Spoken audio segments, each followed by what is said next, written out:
pai, madrasta e outros 2 réus são condenados pela morte do menino Bernardo em 3 passos. Tribunal do Júri considerou Leandro Boldrini, Graciele Ugolini e Edelvânia e Evandro Virganovics culpados. Cabe recurso. Menino foi morto há 5 anos por conta de uma superdosagem de medicação e teve o corpo enterrado em uma cova no interior de Frederico Westphalen. O Conselho de Sentença do Tribunal do Júri condenou nesta sexta-feira, 15, os 4 acusados pela morte do menino Bernardo Uglione Boldrini, em abril de 2014. Após cerca de 50 horas de julgamento popular, em 5 dias, a sentença foi proferida pela juíza Sucilene Engler-Verli por volta das 19 horas no Foro de 3 Passos, no noroeste do Rio Grande do Sul. Veja as penas. Graciele Ugolini, madrasta de Bernardo, teve a pena mais alta, 34 anos e 7 meses de reclusão em regime inicialmente fechado, por homicídio quadruplamente qualificado e ocultação de cadáver. Ela não poderá recorrer em liberdade. Leandro Boldrini, pai da criança, recebeu 33 anos e 8 meses de prisão por homicídio doloso quadruplamente qualificado, ocultação de cadáver e falsidade ideológica. Edelvânia Virganovics, amiga de Graciele, foi condenada a 23 anos por homicídio triplamente qualificado e ocultação de cadáver. Evandro Virganovics, irmão de Edelvânia, pegou 9 anos e 6 meses em regime semiaberto por homicídio simples e ocultação de cadáver. Cabe recurso. Os 4 já estavam presos e retornariam às penitenciárias após o julgamento. Resumo. Bernardo foi morto no dia 4 de abril de 2014, e enterrado em uma cova cavada à mão. O menino morava com o pai, Leandro Boldrini, e a madrasta, Graciele Ugolini. O corpo foi encontrado na noite de 14 de abril de 2014. Leandro, Graciele e Edelvânia Virganovics, amiga de Graciele, foram presos no dia. A investigação apontou superdosagem do medicamento midazolam como a causa. Os 3 foram indiciados. No dia 10 de maio de 2014, o irmão de Edelvânia, Evandro Virganovics, também foi preso. A polícia divulgou vídeos de brigas entre Bernardo, Leandro e Graciele, e também conversas de familiares sobre o crime. A denúncia do Ministério Público apontou que Graciele ministrou o remédio, com a ajuda de Edelvânia. Leandro foi apontado como mentor e Evandro, como cúmplice. Já na condição de réus, Leandro, Graciele e Edelvânia e Evandro foram pronunciados ao Tribunal do Júri. Recurso. As partes podem recorrer da decisão, porém, o recurso não poderá passar uma condenação para absolvição e vice-versa. Para isso, seria necessário um novo julgamento popular. Os desembargadores, que julgam os recursos, não podem reformar o entendimento do Tribunal do Júri, que é soberano, mas podem modificar a pena aplicada pela juíza. Também pode haver pedido de anulação do júri. Se ninguém recorrer, em 5 dias a decisão será definitiva. O Conselho de Sentença do Tribunal do Júri, que define se os réus são culpados ou inocentes, é formado por 7 jurados, escolhidos dentre um grupo de 25 pessoas da comunidade já convocadas pela Justiça. No caso Bernardo, a avaliação coube a 5 homens e 2 mulheres. A partir da decisão dos jurados, a juíza que preside o júri é quem aplica a pena e faz a leitura da sentença. O julgamento. Foram cerca de 50 horas de sessões em 5 dias exaustivos para os envolvidos no julgamento, principalmente para testemunhas e jurados, que passaram a semana toda em um hotel, sem comunicação e acesso a notícias. Nos últimos dias, houve debate entre defesa e acusação, os 4 réus foram interrogados e 11 testemunhas foram ouvidas, 5 arroladas pela acusação e 7 arroladas pela defesa de Leandro Boldrini, uma delas falou tanto pela defesa quanto pela acusação. Somente depois dessas etapas, o Tribunal do Júri chegou a uma decisão. Testemunhas. A semana começou com a oitiva de testemunhas. No primeiro dia, as delegadas Caroline Bembarg Machado e Cristiane de Moura Balks, representando a acusação, deram relatos sobre a investigação policial da morte do menino. Na terça-feira, 12, outras 6 testemunhas foram ouvidas. A primeira foi Jussara Marques Ribeiro Petri, que foi vizinha de Bernardo.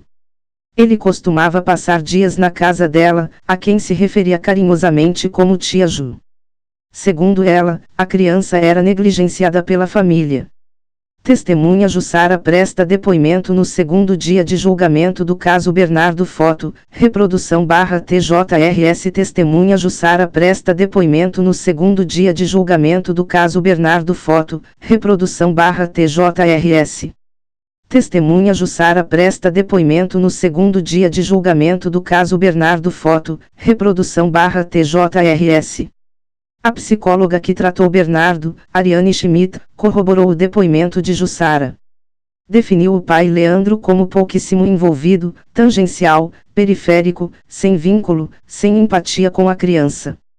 Testemunha de defesa, Lori Heller, que trabalhou na casa de Leandro enquanto ele vivia com Odilane, disse que Boldrini era um bom pai. A técnica de enfermagem Marlise Cecília Hensch, que trabalhava diretamente com o pai de Bernardo no hospital e testemunhou pela defesa, classificou Leandro como um homem simples e Graciele uma mulher vaidosa. Marlise acrescentou que não sabia das histórias de que Bernardo era maltratado. As últimas 3 testemunhas da defesa de Boldrini prestaram depoimento na quarta-feira, 13. Uma delas foi um perito criminal grafotécnico aposentado contratado pelos advogados para analisar a rubrica que aparece na receita usada para comprar o midazolam com rubricas de Leandro. A testemunha usou um telão para exibir imagens comparativas e defender que a receita não teria sido assinada pelo réu. Perito viu indícios fortíssimos de falsificação na assinatura de Leandro em receituário de medicação. Foto, reprodução. Perito viu indícios fortíssimos de falsificação na assinatura de Leandro em receituário de medicação. Foto, reprodução. Perito viu indícios fortíssimos de falsificação na assinatura de Leandro em receituário de medicação. Foto, reprodução. O Instituto Geral de Perícias, IGP, do Rio Grande do Sul emitiu um laudo de análise inconclusiva. Segundo o órgão do governo do estado, não era possível determinar a autoria do traço. Interrogatório dos réus. Também na quarta-feira, a juíza deu início à fase dos interrogatórios dos réus. Boldrini foi o primeiro a ser ouvido. Ele negou as acusações, atribuiu o assassinato do filho à sua mulher Graciele Ugolini e a Edelvania Virganovics e argumentou que só ficou sabendo da morte de Bernardo quando foi avisado pela polícia, no momento em que foi preso. No dia seguinte, os demais réus foram ouvidos. Graciele disse que a morte do enteado foi acidental e que o menino teria tomado os medicamentos por conta própria. Ela assumiu ter enterrado o corpo, por desespero, segundo ela, junto com a amiga Edelvania a quem teria implorado ajuda. A ré inocentou Evandro e Leandro, dizendo que a rubrica que seria do médico na receita usada para comprar o medicamento foi, na verdade, uma imitação feita por ela. Edelvania também disse não ter envolvimento na morte de Bernardo, mas apresentou uma versão diferente da de Graciele. Disse que a amiga teria entregado a quantidade de medicamento ingerida por Bernardo nas mãos do menino. Na sequência, teria sido ameaçada por Graciele para que a ajudasse a enterrar o corpo, caso contrário sua família seria morta. Ela também inocentou o irmão e Leandro. O réu Evandro foi o último a ser interrogado. Ele negou todas as acusações contra ele, disse que não participou do crime e que não conhecia esse lado da irmã. Alegou que mentiu, inicialmente, em depoimento à polícia sobre ter estado nas proximidades do local onde o corpo de Bernardo foi enterrado por medo de ser culpado pelo homicídio do menino, mas que estava em férias, pescando. Os outros réus não indicaram testemunhas. Fase de debates. A reta final do julgamento começou na tarde de quinta-feira, 14, quando o debate entre acusação e defesa teve início. O Ministério Público teve 4 horas para defender sua tese buscando convencer os jurados. Durante a explanação dos promotores, foram exibidas fotos do cadáver da criança, em um dos momentos de maior comoção do julgamento popular. O pai de Bernardo, Leandro Boldrini, retirou-se do salão do júri. Na sequência, foi a vez das defesas apresentarem os contrapontos. Cada uma teve 1 hora. A primeira a se manifestar foi a de Leandro, seguida pelo advogado de Graciele, Edelvania e Evandro. A sessão terminou após a meia-noite e durou cerca de 15 horas.